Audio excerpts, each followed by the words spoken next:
Hello, my name is Andy and I am the Village Idiot. I'm armed with a car and a GoPro and an unhealthy amount of time on my hands. I'm using that time to attempt to visit every civil parish in England. You're watching the Harrogate series. Harrogate is a large borough, one of the 11 districts of North Yorkshire. It's got 139 civil parishes. Which one are we in this episode?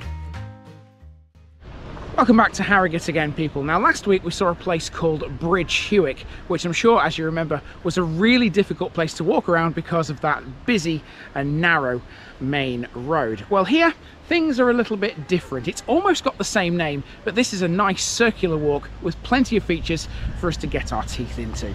Welcome to Copt Hewick.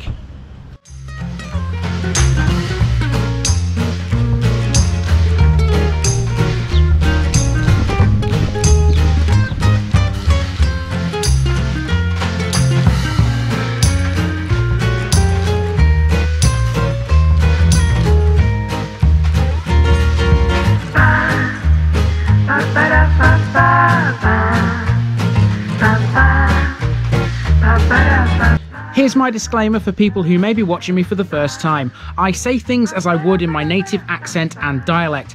As a result, I may not pronounce things in the same way as the locals do. Remember, I'm a visitor. It's impossible to know everything. Leave me a comment, spin me a like and bash that subscribe button. Let's get to today's parish video.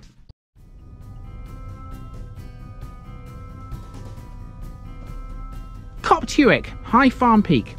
This week in Harrogate, we're in the second of the Hewick twins. The first was quite a small cluster of houses and farms based around a bridge over the River Ure, but this one couldn't be any more different. Copt Hewick lies on the summit of a shallow hill, a fact that's reflected in its name. It's a typical Yorkshire farming village composed of two principal streets that back onto one another. Although mostly residential, this one has three buildings which give it a unique character. I'm talking about the church, the village hall, and the clock tower. All three were built in the late 1800s, and they are as important to Copt Hewick today as they were at the turn of the 20th century.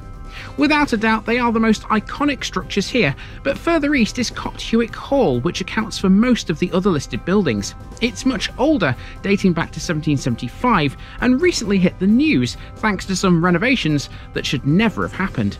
Elsewhere, Copt Hewick has a restored village pump, a former public house, and an old chapel, but honestly, this one was very hard to research. There was virtually no historical information about it anywhere. That said, it's a lovely place, and I still enjoyed this walk around it. Let's get moving and see what the larger Hewick twin has for us.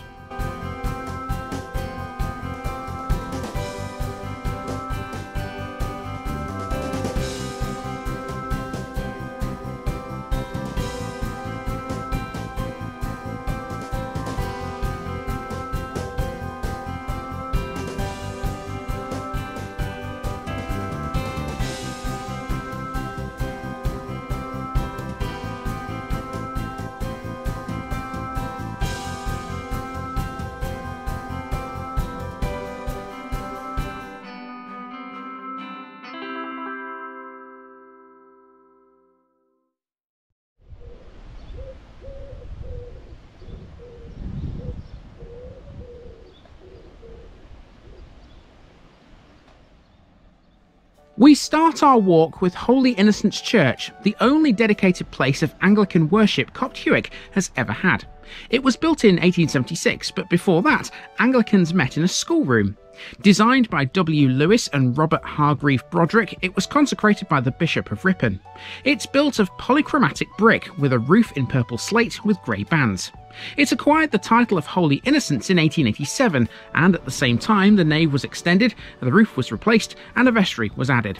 Otherwise, Holy Innocents Church has a pleasing apsidal chancel with a conical roof. Next door is the village hall. This was built at the same time as the church and from the same materials, no less. Originally though, this was a school, something which Copt Hewick no longer possesses. Aside from the church, the building is the only communal venue here. Together they form a group with this awesome clock tower. Added to the school in 1893, this unusual needle-like brick structure is a miniature version of the tower that houses Big Ben at the Palace of Westminster. It stands around 20 feet tall, and its bell, which chimes the hours, is rather loud. We'll hear it later. That cluster of buildings is at the eastern end of Main Street, and this is the gorgeous Church Row, facing the road upon which Copt Hewick originally grew. For centuries, this has been a farming village, and it remains so today, although a little less so now. It's essentially a commuter village for Ripon these days. We're approaching a former Wesleyan chapel here. I couldn't find a lot of information about this one. As far as I can tell though, this is the only nonconformist chapel that Copt Hewick has ever had. With the lack of information, I am willing to stand corrected. It's a house now anyway. Next up we have a parish notice board. Get the Harrogate list out folks, that's both the Hewick twins completed and 42 down out of 139. Main Street continues and so too do the houses. Not many of them are listed buildings. We're about to pass the only listed building on Main Street other than the school, church and clock tower. It's called the Yellow House for pretty obvious reasons. Its oldest part is early to mid 17th century, meaning this is the oldest building in the village. Not far from it is the former Oak Tree pub, seen here. This closed in 2006 and is now in use as a private dwelling. Next is the village pump. I have no date for its construction, but it's obviously pretty old, likely 19th century I'd say. It looks a lot better now than it did 25 years ago. In the year 2000, it was restored to mark the millennium. It's not the only landmark here that celebrates that milestone. Stick with me for another later on. After the pump, Main Street has just a handful of other houses, but between here and the end of the road, it's a little nondescript, I'm afraid. No matter though, it's still a lovely village, right? This cul-de-sac is one of the newer streets, but it's private, so I opted to stay right here. Okay, so we've hit the end of Main Street, and that means a right turn is next, and then another right turn, which will take us onto the road that runs parallel to Main Street and back to the beginning. I love walking around villages like this because everything is clustered all together into one area. You don't have to walk miles to find all the landmarks. It's just literally all there for you. Beautiful place this so far. Let's see what this second half brings. Back Lane is a slightly different kettle of fish. Most of this is modern housing because centuries ago this lane would literally have just been a road. Between it and Main Street would have been burgage plots, typical of any similar North Yorkshire village. There are a couple of older houses and what have you, but that's effectively the shape of it. At this point, I will admit, I was really running out of things to commentate on. In much the same way as the chapel, Copt Hewick has very little available about its history, so instead I searched the local news wires, and they turned up some rather dark articles. Copt Hewick was in the news back in 2010 thanks to a local man who purposely set a house on fire. More recently, in 2019, a local schoolgirl hit the headlines after being found dead in her home here. I've purposely not named either party, but the articles are out there to find should you wish to have a look yourself. I found a third one too, but we'll discuss that in a little while. Anyway, just as I was about to hit the village green, the clock tower's bell began to chime.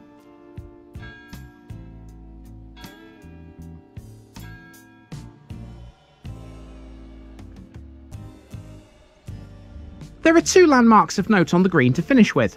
One of them is that tree you can see in shot now.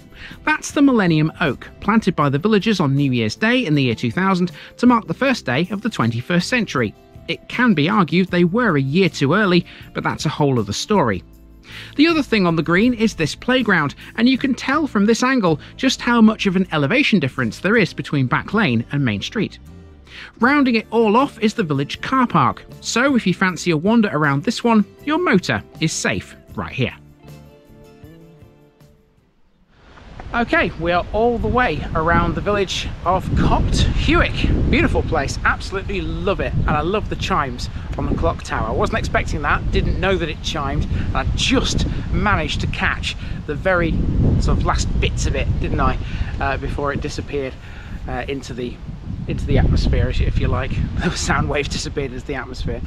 Okay, we've got one more thing that we need to do while we're here, and that is to take a drive away from the village to an area that's between here and Martin Moor, because there's a few things I want to talk about up there, but apart from that, we are done.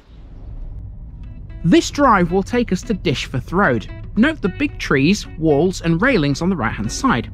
They all belong, or are close to, the grounds of Copt Hewick Hall.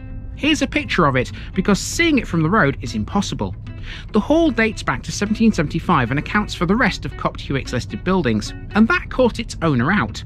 In 2011, it was bought by the son of the property tycoon and Sheffield Meadowhall creator Paul Sykes. He carried out extensive remodelling work to the house, resulting in massive changes to the historic building. The problem was, though, the modifications breached the Listed Buildings and Conservation Act.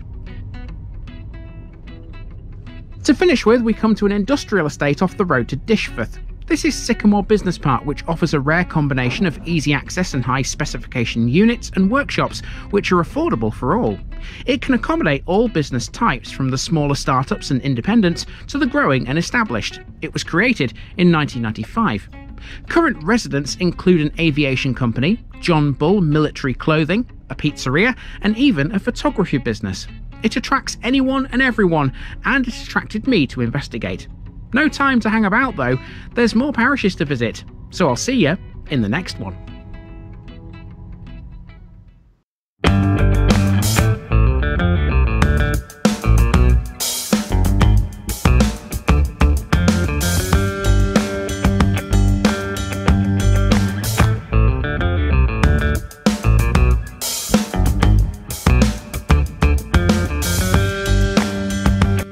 Thanks for watching this video, folks.